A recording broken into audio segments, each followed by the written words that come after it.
IT employees కి శుభవార్త. Trump స్వయంగా తానే అమెరికాలో సరైన టాలెంట్ లేదని, పక్క దేశాల నుంచి టాలెంట్ అమెరికాకి రావాల్సిన అవసరం ఉందనేలా ఇంపార్టెంట్ స్టేట్మెంట్స్ చేశారు. కాబట్టి వాళ్ళ ఐటీ ఇండెక్స్ 2% దగ్గరగా పెరిగింది. కానీ ఆ ఎంటైర్ ఇంటర్వ్యూ చూసామనుకోండి, తను చెప్పాలనుకుంటున్న మీనింగ్ ఇంకొకలా కన్వే అవుతుంది. దాని గురించి ఫస్ట్ మాట్లాడుకుందాం. తర్వాత స్టాక్ మార్కెట్ అనగానే మనకు వారెన్ బఫెట్ గారు గుర్తొస్తారా? ఇప్పుడు చివరిగా తాను ఇదే నా చివరి లెటర్, తర్వాత నా నుంచి ఏం పెద్ద ఎక్స్పెక్ట్ చేయొద్దు, నేను చాలా సైలెంట్ అయిపోతున్నాననేలా లాస్ట్ తను రాస్తున్న లెటర్ రిలేటెడ్ గా not only stock market, Warren Buffett గారి గురించి తెలిసిన ప్రతి ఒక్కరు కూడా తను ఏం చెప్తున్నారో వినాలి. పెట్టుబడి అనగానే గుర్తొచ్చే తను అందరికి ఫైనల్ గా రాస్తున్న లెటర్ లో ఏముందో తెలుసుకుందాం. బీహార్ ఎలక్షన్స్ పరంగా చాలా ఇంపార్టెంట్ డేటా ఉంది. దానికే ఇన్ఫాక్ట్ మార్కెట్ పెరిగింది కూడా. కానీ 2020 2015లో ఉన్న డేటాని కానీ ఇప్పుడు కూడా అలానే జరుగుతుంది అనుకుంటే మాత్రం అదొక బిగ్ షాక్ అయ్యే అవకాశం ఉంది మార్కెట్ కి. గతంలో ఏం జరిగింది, ప్రెసెంట్ ఎగ్జిట్ పోల్స్ ఏం చెప్తున్నాయి, బీజేపీ పరంగా, జేడీయూ పరంగా, కాంగ్రెస్ పరంగా ఎలాంటి డేటా ఉందనేది మాట్లాడుకుంటూ యుఎస్ మార్కెట్స్ పరంగా, మన ఇండియన్ మార్కెట్స్ పరంగా చాలా ఇంపార్టెంట్ డేటా ఉంది. ఇవాళ వాటిల్ని డిస్కస్ చేసుకుంటూ మన మార్కెట్ అనాలిసిస్ ని ఎండ్ చేద్దాం. అండ్ అనాలిసిస్ స్టార్ట్ చేసే ముందు ఇంపార్టెంట్ డేటా చూడండి. జస్ట్ మీకు అప్లోడ్ చేసే కొంత టైం బిఫోర్ వచ్చింది. డిసెంబర్ 5వ తేదీన పుతిన్ గారు, రష్యా ప్రెసిడెంట్ పుతిన్ గారు ఇండియాకి రాబోతున్నారనేలా, ఇండియా రష్యా ప్రెసిడెంట్ గారిని హోస్ట్ చేయబోతుందనేలా డేటా అయితే వస్తుంది. So December 5 probably market related గా ఇంపార్టెంట్ డే. ఇది అనౌన్స్మెంట్స్ ఉండే అవకాశం ఉంది. Hello friends, welcome to day trader Telugu.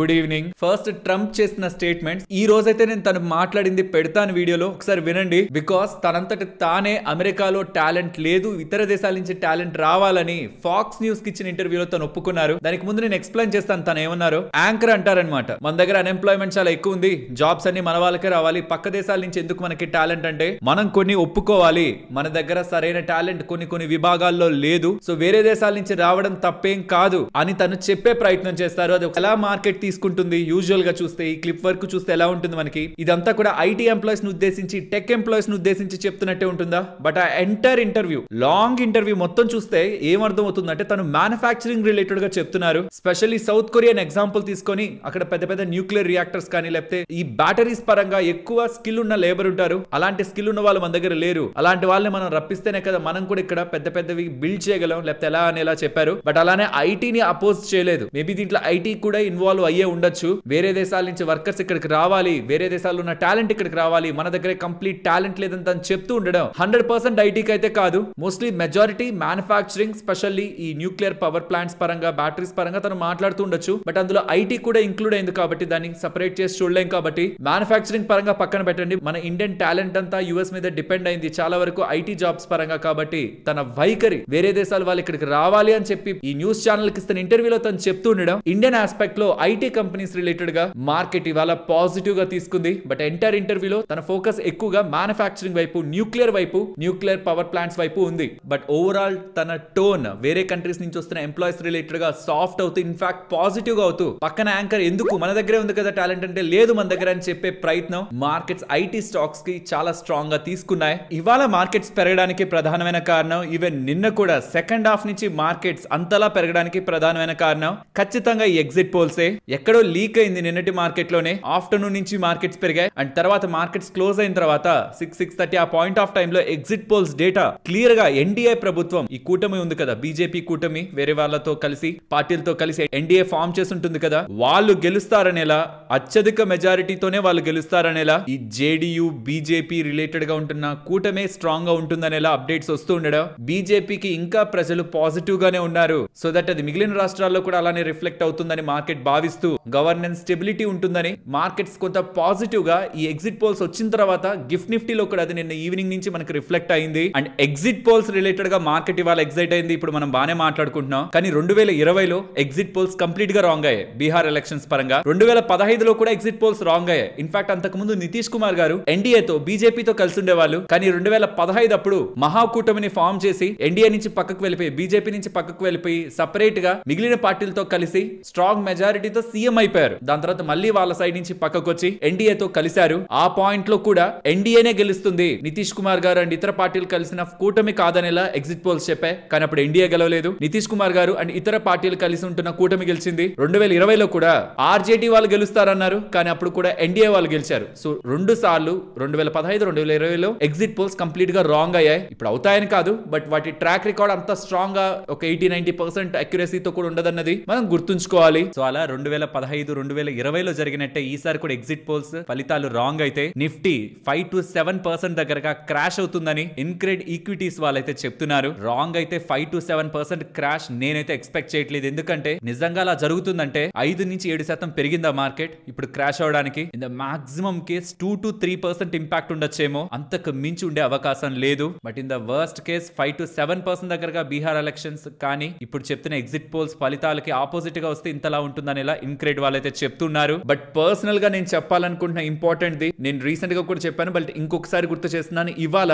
Evening మనకి సిపిఐ ఇన్ఫ్లేషన్ డేటా వస్తుంది. ఆ డేటా మార్కెట్ ఎక్స్పెక్టేషన్స్ కంటే కొంత బిలోనే వచ్చింది అనుకోండి, ఇంకా లో వచ్చింది అనుకోండి, ఆర్బీఐ మీద ప్రెషర్ పెరుగుతుంది రేట్ కట్ చేయాలని. December 5th ఆర్బీఐ మీటింగ్ ఉంది. అక్కడ రేట్ కట్ కానీ వస్తే బ్యాంక్స్ కి ఎన్బిఎఫ్సిస్ కి మంచిది. కాబట్టి ఇది మార్కెట్ ముందుగానే ప్రిడిక్ట్ చేస్తూ బ్యాంక్ ఎన్బిఎఫ్సిఎల్ ని మూవ్ చేసే ప్రయత్నం కూడా చేయొచ్చు. సో ఇవాళ వచ్చే సిపిఐ ఇన్ఫ్లేషన్ డేటాతో ఒకవేళ బ్యాంక్స్ పెరిగాయి అనుకోండి, ఆ డేటా ఎలా ఉంటుందనే దాన్ని బట్టి అది పెరుగుతాయి. డేటా రాగానే ఒకవేళ ఈ వీడియోలోనే అది వస్తే నేను ఇవాళ వీడియోలోనే యాడ్ చేసి చెప్తాను. ఇప్పటికైతే రాలేదు, వస్తే యాడ్ చేస్తాను. ఒకవేళ అది పాజిటివ్ గా ఉంటే, అంటే పాజిటివ్ ఇన్ ద సెన్స్ చాలా వీక్ గా ఉంటే ఆర్బీఐ వాళ్ళు వడ్డీ రేట్లు కట్ చేస్తారు. యాక్చువల్ గా ఆర్బీఐ వాళ్ళు ప్రతిసారి కూడా ఫెడ్ వాళ్ళు, యుఎస్ లో ఉన్న ఫెడరల్ రిజర్వ్ వాళ్ళు వడ్డీ రేట్లు కట్ చేస్తే మనం చేద్దాంలే అని వెయిట్ చేస్తుంటారనమాట. ఎందుకంటే వాళ్ళు కట్ చేయకుండా వాళ్ళేమో అధికంగా వడ్డీ రేట్లు యుఎస్ లో మెయింటైన్ చేస్తూ, మనమేమో ఇష్టం వచ్చినట్టు వడ్డీ రేట్లను కట్ చేసుకుంటూ కిందకు వెళ్ళిపోయాం అనుకోండి, బ్యాంక్స్ కోసం ఎకానమీ కోసం అని. అక్కడ మంచి ఇంట్రెస్ట్ ఉంది, ఇండియాలో ఇంట్రెస్ట్ లేదు. మరి ఆటోమేటిక్ గా ఫండ్స్ ఇటు నుంచి అటే కదా ఫ్లో అవ్వాలి. రూపీ కూడా డిప్రిషియేట్ అవుతుంది డాలర్ తో కంపేర్ చేస్తే, మరి వడ్డీ కూడా రావట్లేదు. మరి ఎందుకుంటాయి ఫండ్స్? ఫారిన్ ఇన్స్టిట్యూషనల్ ఫండ్స్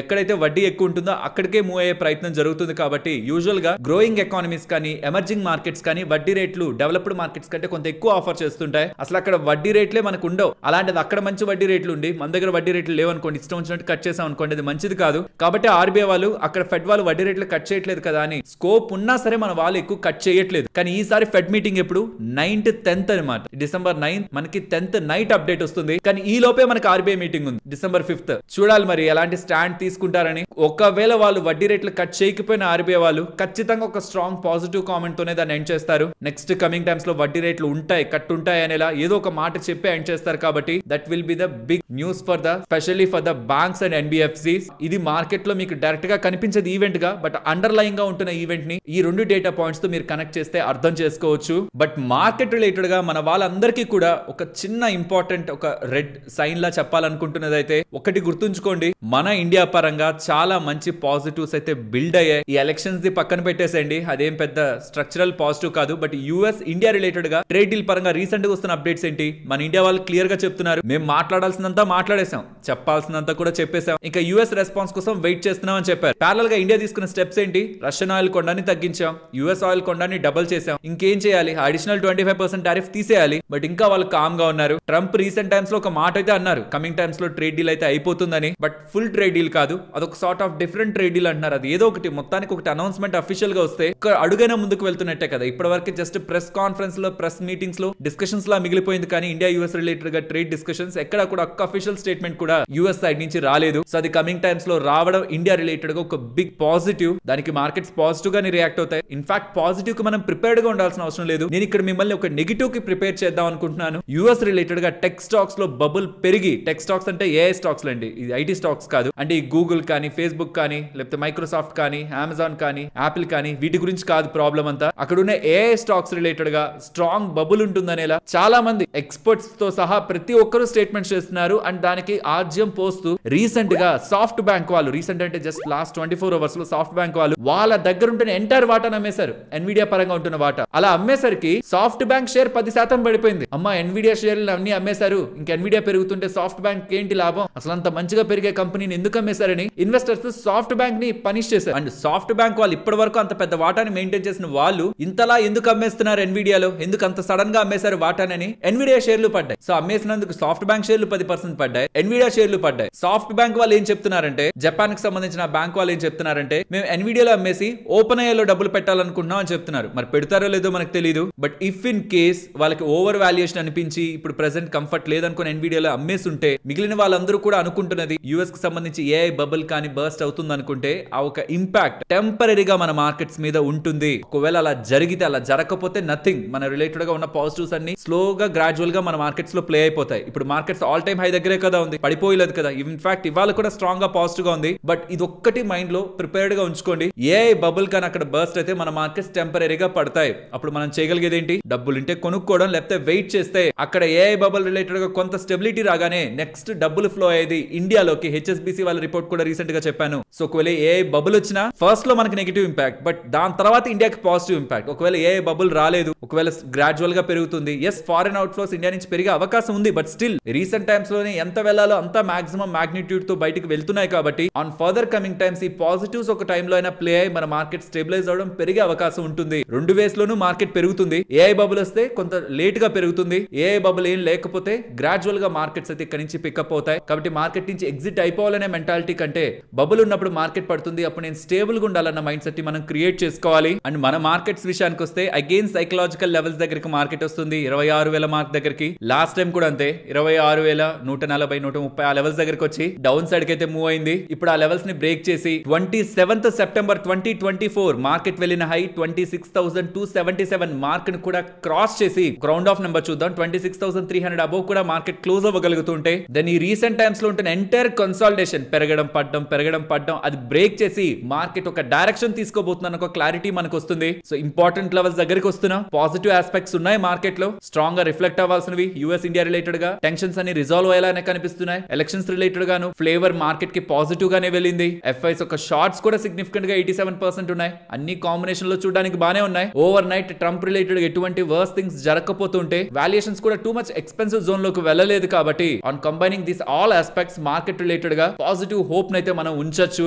ఎఫ్ఐస్ ఒక షార్ట్స్ రీసెంట్ టైమ్స్ లో ఒక్కసారి బయర్ గా వచ్చిన వాళ్ళు కాస్త మళ్ళీ సెల్లర్స్ గానే ఉంటున్నారు. బట్ మీరు గమనిస్తే జూలై ఆగస్టు సెప్టెంబర్ లో స్ట్రాంగ్ గా సెల్లింగ్ చేసిన వాళ్ళు అక్టోబర్ లో తగ్గించారా, ఈవెన్ నవంబర్ లో కూడా ఈ రీసెంట్ టైమ్స్ లో ఎక్కువ సెల్ చేస్తున్నట్టే ఉంటున్నా. ఓవరాల్ సిగ్నిఫికెంట్ గా సెల్లర్స్ గా ఏం లేరు. So probably on macro picture లో చూస్తే కొంచెం జూమ్ అవుట్ చేసి చూస్తే July August September purely negative ఉన్నారు. అక్టోబర్ కొంత మైల్డ్ నెగిటివిటీని తగ్గించుకున్నారు. ఇప్పుడు మనం నవంబర్ స్టార్టింగ్ లో ఉన్నాం. ఇప్పుడు 6,550 కోట్ల దగ్గరగా నెట్ సెల్ చేసినట్టే కనిపిస్తున్నా. By end of the month ఎవరికి తెలుసు ఇది పాజిటివ్ లో కూడా ఉండొచ్చు. So from big negative to little neutral and ఈ మంత్ కానీ పాజిటివ్ లోకి వస్తే ఎఫ్ఐస్ ఒక డైరెక్షన్ ఆర్ ట్రెండ్ కూడా మారింది అనేది మనం కంక్లూజన్ తీసుకోవచ్చు. బట్ అది మనకి మంత్ ఎండ్ లో క్లారిటీ ఉంటుంది. వరుసగా సెల్లింగ్ చేసుకుంటూ వెళ్ళిన వాళ్ళు మళ్ళీ తిరిగి ఇంటికి వస్తున్నారా అంటే again back to the Indian investments లోకి వస్తున్నారా లేదా అని. అండ్ వారెన్ బఫెట్ గారు ఏం మాట్లాడారు, తను ఏం రాశారు అది ఇప్పుడు మనం మాట్లాడుకుందాం. బట్ మాట్లాడే ముందు ఫ్రెండ్స్ ఇప్పటి వరకు షేర్ చేసిన ఇన్ఫర్మేషన్ మీకు వాల్యుబుల్ గా అనిపించిందా? ఒకవేళ అలా అనిపిస్తుంటే మన వీడియోని తప్పకుండా లైక్ చేస్తూ పెడుతున్న ఎఫర్ట్స్ ని ఎంకరేజ్ చేయండి. ఫ్రెండ్స్ కొద్ది నిమిషాల క్రితమే సిపిఐ ఇన్ఫ్లేషన్ డేటా రిలీజ్ అయింది. 0.25% దగ్గరగా ఇయర్ ఆన్ ఇయర్ లో సిపిఐ ఇన్ఫ్లేషన్ డేటా నమోదైంది. మార్కెట్ ఎక్స్పెక్ట్ చేసింది 0.48 దగ్గరగానే ఉంటదని.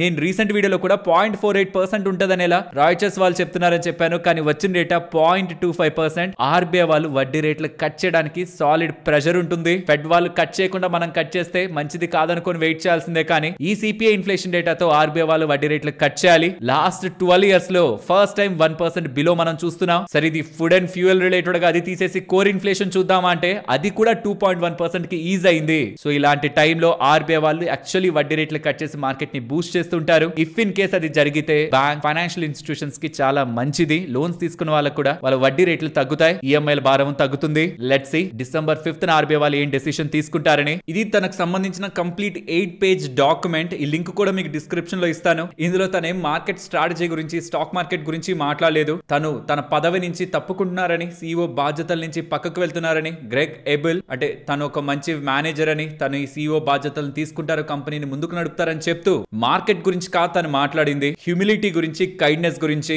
అండ్ చిన్నప్పటి నుంచి తన ఇన్వెస్ట్మెంట్ జర్నీలో ఏవేవైతే తన అందరికీ చెప్తూ వచ్చారు వాటిని ఇంకొకసారి గుర్తు చేసే ప్రయత్నం చేశారు. ఓవర్ నైట్ లో ఎవరు రిచ్ అయిపోరని, పేషెన్స్ తో ఉండాలని, జరిగిపోయిన వాటి గురించి ఆలోచించి వాటిని మనం బాధ్యులు అనుకొని మనల్ని సఫర్ చేసుకోవద్దని, అండ్ తనకి ఏజ్ అయిపోతూ ఉండడం కారణంగా balance, sight, hearing and memory problems తో తను బాధపడుతున్నారు కాబట్టి తన బాధ్యతల నుంచి తప్పుకుంటున్నారని. అండ్ ఫైనల్ గా ఏం చెప్పారో చూడండి. వేరే వాళ్ళకి హెల్ప్ చేయడానికి మనకి 1000 వేస్ ఉంటుంటాయి. కైండ్నెస్ ఎప్పుడు కాస్ట్ లెస్ అంటే దానికి డబ్బులు అవ్వదు, ఈవెన్ ప్రైస్ లెస్ దానికి వెలకట్టలేం. అంటే ఒక సంస్థలో పనిచేసే క్లీనింగ్ లేడీకి, అక్కడ క్లీన్ చేస్తున్న లేడీకి, ఆ సంస్థలో ఉండే చైర్మన్ కి ఎటువంటి వ్యత్యాసం మనం చూపించే విధానంలో మన బిహేవియర్ లో ఉండకూడదనేలా కూడా తను మెన్షన్ చేస్తూ తన ఫైనల్ థాట్స్ అనేలా ఈ 8 పేజెస్ లెటర్ లో తను ఎండ్ చేశారు. తనకు సంబంధించి ఆల్మోస్ట్ $1.3 బిలియన్ సంబంధించిన అసెట్స్ ని తన తర్వాత 4 ఫ్యామిలీస్ కి సంబంధించిన చారిటీస్ కి డొనేట్ చేస్తూ తనకు ఆల్మోస్ట్ ఇప్పుడు 95 సంవత్సరాల వయసు. బట్ 65 సంవత్సరాల పాటు తన ఒకరితో ఫ్రెండ్షిప్ చేశారు. పేరు మీకు తెలిసే ఉంటుంది, చార్లీ మంగర్. తనతో ఉంటున్న రిలేషన్ ని కూడా గుర్తు తెచ్చుకుంటూ 6 డికేడ్స్ పాటు నాకు తెలిసినంత వరకు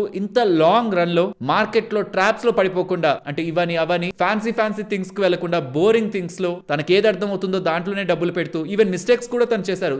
సమ్ టైమ్స్ ఎయిర్లైన్స్ అండ్ కొన్ని కంపెనీస్ రిలేటెడ్ గానీ ఎక్కువగా స్టిక్ ఆన్ అయ్యి టెక్ ని మిస్ చేశారు టెక్నాలజీ పరంగా. తర్వాత తన మిస్టేక్స్ ని ఒప్పుకుంటూ టెక్నాలజీ వైపు కూడా చాలా పెద్ద మొత్తంలోనే పెట్టుబడి చేస్తూ, అంటే మన మిస్టేక్స్ ఒప్పుకోవడానికి మనం ఏమి ఆలోచించాల్సిన అవసరం లేదని, మిస్టేక్స్ ని ఒప్పుకొని ఎదగాలని, డబ్బులు పోయినా నేను ఒప్పుకుంటానేమో, డబ్బులు పోయినా నేను యాక్సెప్ట్ చేస్తానేమో, కానీ రెప్యుటేషన్ ని పోగొట్టితే మాత్రం నేను రూత్లెస్ గా బిహేవ్ చేస్తాను. ఎందుకంటే రెప్యుటేషన్, ట్రస్ట్, గుడ్ విల్ సంపాదించలేని ఆస్తులని, అవి మార్కెట్ కంటే స్ట్రాంగ్ గా కాంపౌండ్ అవుతాయని, డబ్బుల కంటే గుణం ఇంపార్టెంట్ అని ఇన్వెస్టర్స్ కి అండ్ తన ఫెలో మేట్స్ కి అండ్ తన ఇన్స్టిట్యూషన్ లో ఉంటున్న ఎంప్లాయీస్ కి కూడా తను రెగ్యులర్ గా చెప్తూ ప్రతి సంవత్సరం ఒక లెటర్ ని రాసేవాళ్ళు. కానీ ఇకపై నేను రాయనని, ఇంకా నా బాధ్యతల నుంచి పక్కకి వెళ్తున్నాను, క్వైట్ అయిపోతున్నాను, క్విట్ కాదు క్వైట్ సైలెంట్ అయిపోతున్నానని 95 ఇయర్స్ ఏజ్ లో తనకుంటున్న హెల్త్ ప్రాబ్లమ్స్ రిలేటెడ్ గా జస్ట్ ఒకసారి మెన్షన్ చేస్తూ after a very long market journey తనైతే సైలెంట్ అవుతున్నానని చెప్పారు. అండ్ మీకు వారెన్ బఫెట్ గారు రిలేటెడ్ గా గుర్తుండే ఆర్ తను అనగానే మీకు ఈ కోట్ గుర్తొస్తుంది అనేది ఏదైనా ఉంటే వీలైతే ఒకసారి చెప్పండి. అండ్ కొత్త వాళ్ళకి వారెన్ బఫెట్ గారు అంటే ఎవరో తెలియకపోతే, ఇన్వెస్ట్మెంట్ ని ప్రజల్లోకి కొంత డీప్ గా తీసుకువెళ్లడంలో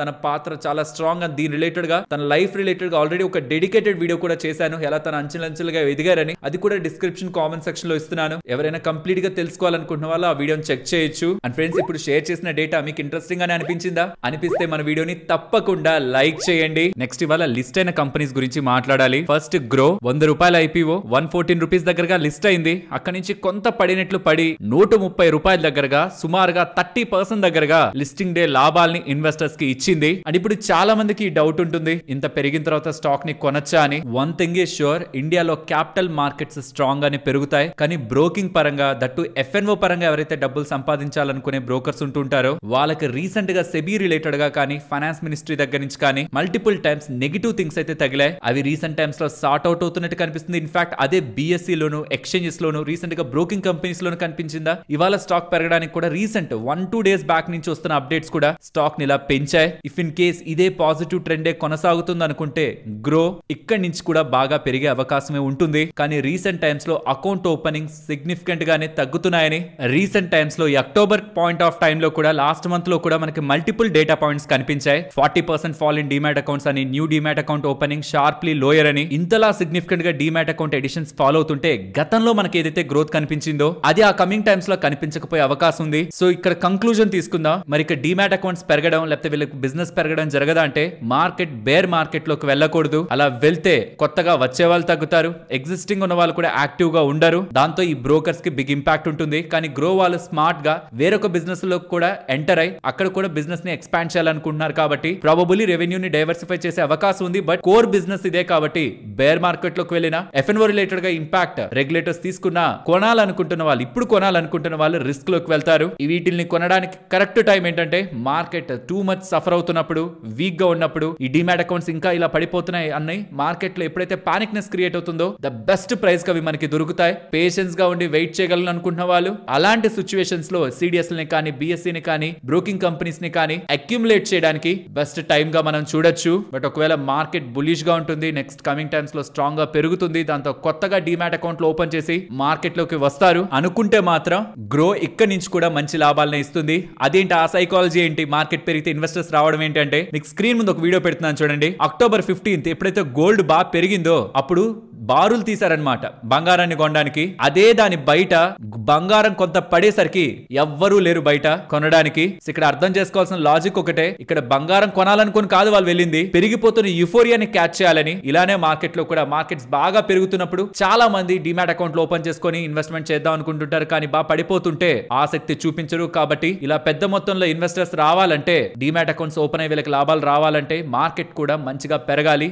వీక్ గా ఉంటే వీళ్ళ బిజినెస్ లు కూడా తగ్గుతాయి. అండ్ అది రైట్ టైం యాక్చువల్ గా. ఇంకొకటి, Tata Motors commercial passenger vehicles నుంచి సెపరేట్ అయ్యి ఇవాళ మార్కెట్ లో లిస్ట్ అయింది. ₹329 క్లోజ్ అయింది ఎండ్ ఆఫ్ ద డే. 26% దగ్గరగా పెరిగి, సో ఆల్రెడీ ప్యాసింజర్ వెహికల్ ₹402 దగ్గరగా ఉంది. ఈ కమర్షియల్ ఇవాళ లిస్ట్ అయి పెరిగిన తర్వాత ₹329.45 ఉంది. అంటే చూస్తే సుమారుగా ₹730 పైగానే టాటా మోటార్ షేర్ ఉంటున్నట్టు గతంలో ఉంటున్న షేర్. కాకపోతే ఇప్పుడు ఇవి రెండుగా మారే. మీరు కమర్షియల్ వెహికల్ బిజినెస్ లో ఇన్వెస్ట్మెంట్ చేయాలనుకుంటే ఈ కంపెనీ, ప్యాసింజర్ వెహికల్స్ లో ఇన్వెస్ట్మెంట్ చేయాలంటే ఈ కంపెనీ మనకి ఉంటాయి మార్కెట్ లో. రెండిట్లోనూ స్ట్రాంగ్ గ్రోత్ రీసెంట్ టైమ్స్ లో నమోదైంది. బట్ మార్జిన్స్ పరంగా, బిజినెస్ పరంగా, కమర్షియల్ వెహికల్స్ పరంగా మార్కెట్ బెటర్ గ్రోత్ అయితే ఎక్స్పెక్ట్ చేస్తూ ఉంది. బికాస్ ప్యాసింజర్ వెహికల్ లో స్ట్రాంగ్ కాంపిటీషన్ ఉంది, కానీ కమర్షియల్ వెహికల్స్ లో అంత స్ట్రాంగ్ కాంపిటీషన్ వీళ్ళకి మిగిలిన ప్లేయర్స్ దగ్గర నుంచి లేదు. అందులో వాళ్ళు సిగ్నిఫికెంట్ గానే బిజినెస్ చేస్తున్నారు. సో ఇఫ్ ఇన్ కేస్ ఎవరైనా కమర్షియల్ వెహికల్ స్పేస్ రిలేటెడ్ ఎక్కువ ఇంట్రెస్టెడ్ గా ఉంటే Tata Motors commercial stock separate గా మార్కెట్ లో ఉందని గుర్తుంచుకోవాలి. నెక్స్ట్ ఎంటార్ టెక్నాలజీస్ వాళ్ళు ఉన్నారా, వాళ్ళకు ఒక మెగా ఆర్డర్ వచ్చింది. 271 crore 75 lakhs విలువ చేసే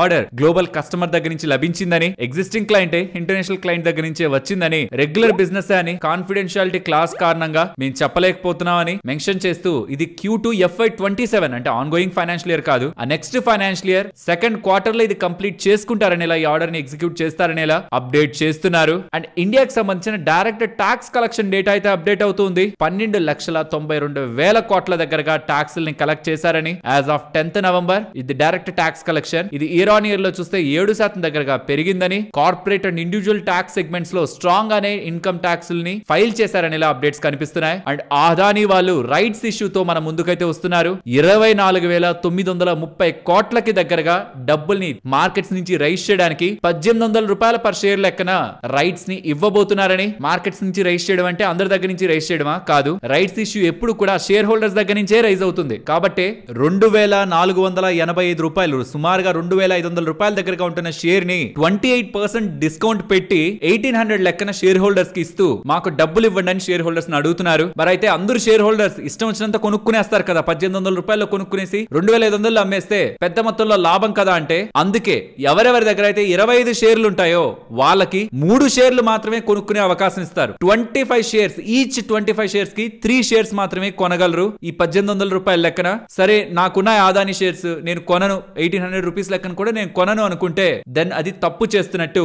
రైట్స్ కారణంగా ఈక్విటీ డైల్యూట్ అవుతుంది. దీని మీనింగ్ మీకు అర్థం కాకపోతున్నా సింపుల్ గా ఇలా మైండ్ లో పెట్టుకోండి. ఓనర్షిప్, మీ ఓనర్షిప్ డైల్యూట్ అవుతుంది. అలా కాకూడదంటే ఈ రైట్స్ అయ్యేలోపు మీకు ఆర్ఈ షేర్స్ అనేటివి వస్తాయి, అదానీ రిలేటెడ్ గా వస్తాయి. అవి మార్కెట్ లో అమ్మి ఆ డబ్బులనైనా మీ దగ్గర ఉంచుకోండి. లేదంటే ఒక టైం తర్వాత ఆర్ఈ షేర్స్ కనిపించవు, డిసపియర్ అయిపోతాయి, మాయం అయిపోతాయి, నష్టపోతారు. రైట్స్ లో పాల్గొనాలని లేని వాళ్ళు దయచేసి ఆ ఆర్ఈ షేర్స్ ని క్రెడిట్ అయిన కొంత టైం కి అమ్మేయండి. లేదు నేను పాల్గొంటాను, అదానీ షేర్లు నా దగ్గర ఉన్నాయి, నేను పాల్గొంటాను, ఎలా పాల్గొనాలో చెప్పమంటే దీని రిలేటెడ్ గా మీకు వీడియోలో మెన్షన్ చేస్తాను. దీనికి రికార్డ్ డేట్ November 17th, అంటే November 17th లోపు ఎవరి దగ్గర అయితే ఈ అదానీ ఎంటర్ప్రైజెస్ షేర్స్ ఉంటాయో వాళ్ళకి ఫర్ ఎవ్రీ 25 షేర్స్ 3 షేర్లు కొనుక్కునే అవకాశాన్ని వీళ్ళు ఇస్తారు, 1,800 రూపాయలు పర్ షేర్ లెక్కన. కాబట్టి ఇవాళ స్టాక్ 5% పెరిగింది. ఇంకా టైం ఉంది కదా, మనం కొనేసి పెట్టుకుందాం, రైట్స్ లో పాల్గొందామని. అండ్ రైట్స్ అయిన తర్వాత స్టాక్ ప్రైస్ కూడా కొన్నిసార్లు పడుతుంది. దీని కారణంగానే ఎంటర్ అయిన వాళ్ళు రైట్స్ లో తీసుకొని ఆ షేర్లని ప్లస్ అంతకుముందు కొన్న షేర్లని మొత్తాన్ని మార్కెట్ లో అమ్మి కూడా ఎగ్జిట్ అవుతూ ఉంటారు. ఇది కూడా మైండ్ లో ఉంచుకోవాలి ఫ్రెండ్స్. మేనేజ్మెంట్ రిలేటెడ్ గా ట్రాన్స్క్రిప్ట్స్ ఉంటాయిగా,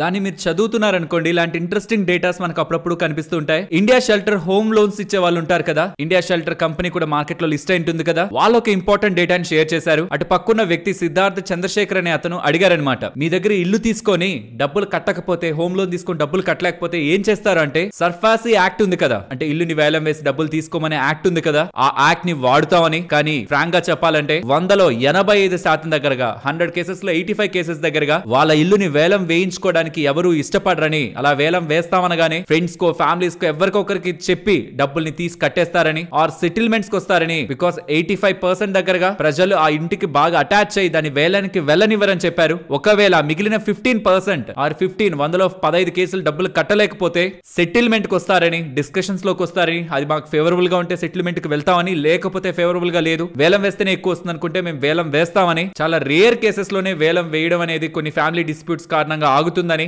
అప్డేట్ చేశారు. అండ్ ఇదంతా కంప్లీట్ అవడానికి 8 నుంచి 9 నెలలు పడుతుందని. అలా వేరొకరి ఇల్లుని వేలం వేయాలంటే యాజ్ ఎ ఫైనాన్షియల్ ఇన్స్టిట్యూషన్ గా వీళ్ళు 60 డేస్ దగ్గరగా గడువిస్తూ ఒక నోటీస్ ని పంపించి ఆ ఇల్లుని అమ్మి ఎంత లోన్ అయితే పోతుందో ఆ మిగిలిన డబ్బుల్ని ఆ ఇంటి ఓనర్ కి ఇవ్వాలని, ఇది రూల్ ప్రకారం వీళ్ళు చేస్తున్నారని ఎలా చెప్తున్నారు. సో ఇల్లులు ఎవరైనా లోన్స్ లో తీసుకుంటున్న వాళ్ళకి ఇంపార్టెంట్ ఇన్ఫర్మేషన్ యూజ్ అవుతుందని షేర్ చేస్తున్నాను. బట్ ఫ్రెండ్స్, ఈఎంఐల్ని కట్టలేనప్పుడు ఎవరో చెప్తున్నారన్నా, ప్రెషర్ లో ఉన్నామన్నా, లేకపోతే కంప్లీట్ గా డబ్బుల్ని మొత్తం శాలరీని మొత్తం ఈఎంఐలో పెట్టి హోమ్ లోన్స్ తీసుకుంటుంటే గుర్తుంచుకోండి, కొంటున్న ఇల్లు మనకు ఆనందాన్ని ఇవ్వాలి కానీ భయాన్ని, బాధని, ప్రెషర్ ని కాదు. ప్రాపర్ గా ప్లాన్ చేసే ఇల్లును కొనండి. అన్నెసరీగా ఫ్యామిలీలోనో లేకపోతే out side from the society ఉంటున్న ప్రెషర్స్ తో మాత్రం కాదు. నెక్స్ట్, నెదర్లాండ్ కి సంబంధించిన నెక్స్పీరియా వాళ్ళు సెమీ కండక్టర్ మ్యానుఫ్యాక్చరింగ్ చేస్తూ ఉంటారు. స్పెషల్లీ ఆటో సెక్టర్ రిలేటెడ్ గా వీళ్ళ సెమీ కండక్టర్స్ కి బిగ్ మార్కెట్ ఉంది గ్లోబల్ గా. వీళ్ళ రిలేటెడ్ గా ప్రెసెంట్ ఒక ఇష్యూ అయితే నడుస్తూ ఉంది. అది ఈజ్ అవుతుందనేలా కొన్ని దగ్గర ఆర్టికల్స్ లో మనకి డేటా అయితే కనిపిస్తుంది. బట్ ఒకవేళ ఇది కానీ ఈజ్ అవ్వకుండా ఈ క్రైసిస్ ఫర్దర్ గా పెరిగితే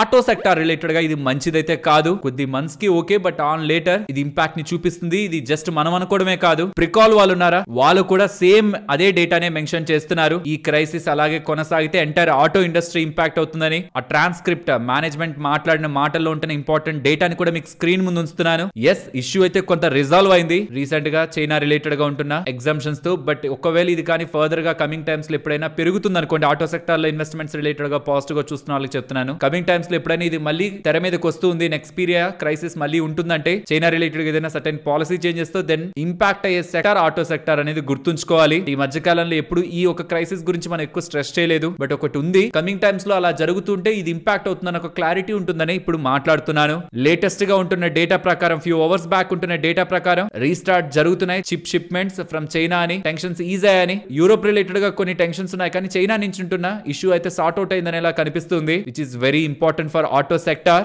నెక్స్ట్ రైట్స్ వాళ్ళకి 52 crores విలువ చేసే కొచ్చిన్ ఇంటర్నేషనల్ ఎయిర్పోర్ట్ పరంగా ఆర్డర్ లభించిందని అప్డేట్ చేస్తున్నారు. నెక్స్ట్ రిజల్ట్స్ తో స్టార్ట్ చేద్దాం. First, Parag milk extraordinary numbers. Protein related గా వీళ్ళ బిజినెస్ ని టర్న్ చేస్తున్నప్పటి నుంచి నెంబర్స్ లో ఎఫ్ఎంసీజీ లెవెల్లో వీళ్ళు స్ట్రాంగ్ గ్రోత్ ని తీసుకొస్తున్నారు. ఇయర్ ఆన్ ఇయర్ కంపారిజన్ లో టాప్ లైన్ 15%, బాటమ్ లైన్ 51% దగ్గరగా పరాగ్ మిల్క్ వాళ్ళైతే గ్రో చేశారు. Revenue first time 1000 crore mark ని క్రాస్ చేసింది. వాల్యూమ్స్ తో, స్ట్రాంగ్ ఆపరేషనల్ ఎఫిషియన్సీతో their product segment, not just milk ఒక డెరివేటివ్స్, ప్రోటీన్ రిలేటెడ్ గా ఉంటున్న వీళ్ళ బ్రాండింగ్ తో స్ట్రాంగ్ గా గ్రో అవుతున్నట్లయితే కనిపిస్తుంది. Solid numbers. సిమిలర్ గా ఏషియన్ పెయింట్స్ గురించి కూడా ప్రాఫిట్ 47% దగ్గరగా పెరుగుతూ 1018 crore దగ్గరగా వస్తుంటే వాల్యూమ్స్ డబుల్ డిజిట్స్ లో గ్రో అయ్యాయి, మార్కెట్ ఎస్టిమేట్స్ ని బీట్ చేస్తూ.